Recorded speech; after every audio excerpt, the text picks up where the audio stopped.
Hello everybody, I'm Jason Sutton. Let's talk about understanding ball flight. This is one of the most important things as you as a student need to have in your arsenal when you're starting to diagnose the shot you're hitting on the range or on the golf course. We call this D-plane knowledge, or what I'd call mastermind skill number 5.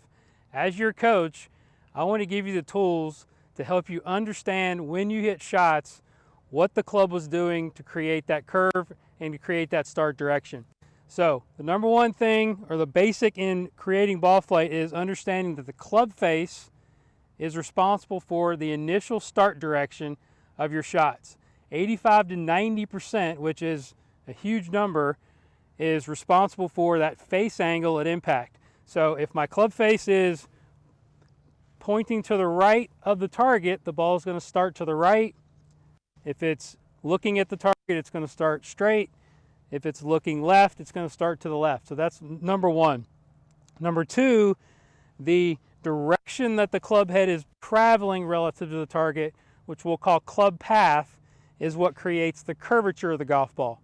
So the club face angle and then the club path direction divergence is what creates the amount of curve. So the differential between those two is what creates how much curve you're getting. So let's just talk to the slicers first. If you're slicing the golf ball, your club head is traveling on this yellow stick, which is outside the target line and swinging to the left too much, with a club face that is pointing to the right.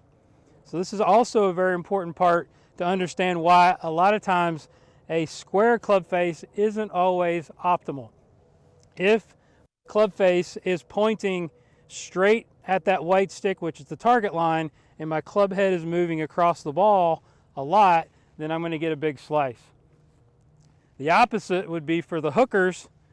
The club head is moving from the inside, which is on this green line, into out, with a club face that's left of that path. So now we're going to get a draw or a hook. Now, depending on the differential, we've got to understand how to start to control those.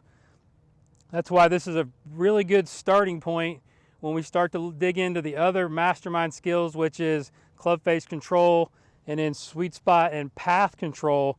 You've got to understand these elements that create ball flight. So in further videos, we're going to dig into how we create and how we control that path-face relationship so you can start to be more consistent.